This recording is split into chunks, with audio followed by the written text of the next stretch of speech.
We commit to ensuring that a certain number of Russian banks are removed from SWIFT. This will ensure that these banks are disconnected from the international financial system and harm their ability to operate globally. SWIFT is the world's dominant global interbank payment system. Cutting banks off will stop them from conducting most of their financial transactions worldwide and effectively block Russian exports and imports. Second, we will stop Putin from using his war chest. We will paralyze the assets of Russia's central bank. This will freeze its transactions, and it made it impossible for the central bank to liquidate assets.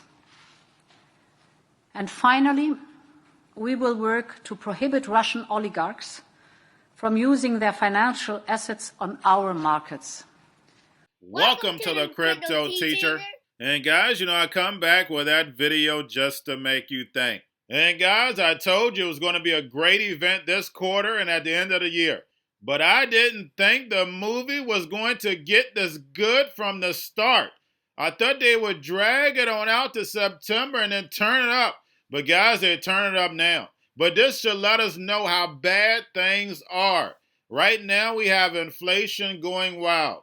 We know the only thing the Fed has is interest rates. And they're about to turn up these interest rates. But now they have someone to blame. They're giving us the illusion that they're choking off the Russian economy. But whose economy they're really choking off? That's right, America's. We're going to pay the price. The consumer always pays the price. If they're cutting off all these Russian banks, it's going to hurt the dollar.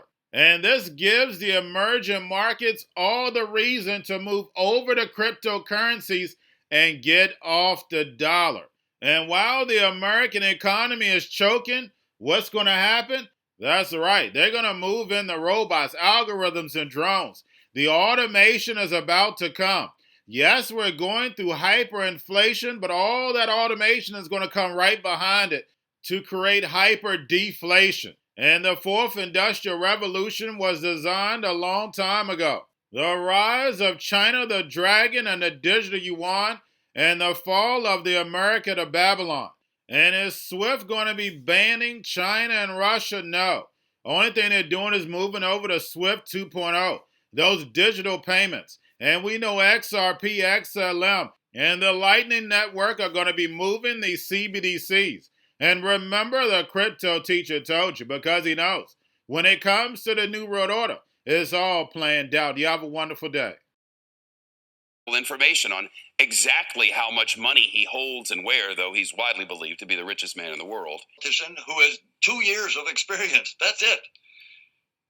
President Putin's been in office for 22 years. President Zelensky has been in office for 2 years. Before that, as you pointed out, he was a businessman. He was an entertainer. He was a comedian. A good one, by the way, a one that made real connections to Ukrainian people. But also, interesting, Shep, the Russian people know him and like him. Oh, one other thing. You showed that clip of President Putin talking about Nazis and neo-Nazis. Okay. President Zelensky is of Jewish heritage. That's right, guys. You heard it. The richest man in the world. You can't make this stuff up. And then we had the Ukrainian president, the actor, the comedian, plays a president on television and becomes the president.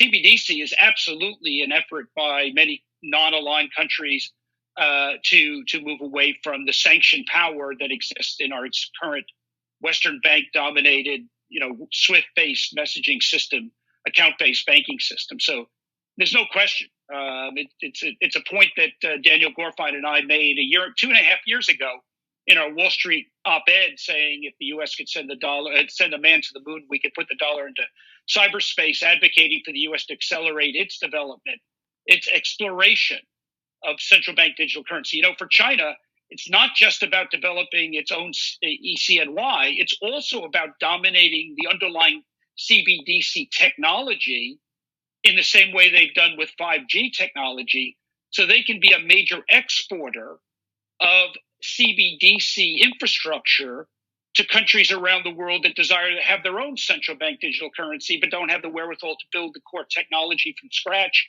And so we'll import Chinese-based CBDC technology. So it's going to be CBDC in a box provided to you by the People's Bank of China. And so that, and for countries that may wish to avoid sanctions, whether they be Venezuela or Cuba or other countries.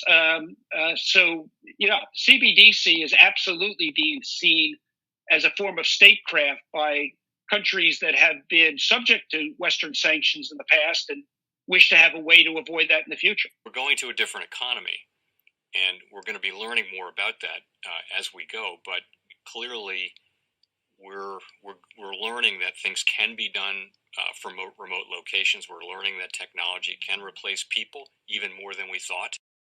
We're not going back to the same economy. We're recovering, but to a different economy, and it'll be one that is more leveraged to technology. And I worry that that is going to make it even more difficult than it was for many workers. In Silicon Valley, and my friends who work in technology know that what we did to the manufacturing workers, we are now going to do to the retail workers, the call center workers, the fast food workers, the truck drivers, and then even bookkeepers, accountants, insurance agents, lawyers, and on through the economy. So what happened to the manufacturing workers is a very clear sign. This effort.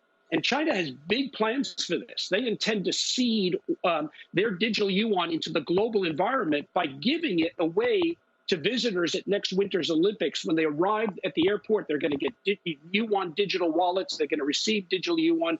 They're going to use it throughout their visits to Beijing, and then they're going to take it back to their home countries. They see this as a huge advantage. Why? Because who controls the underlying protocols, who controls the underlying standards of the future of money will control the future of money.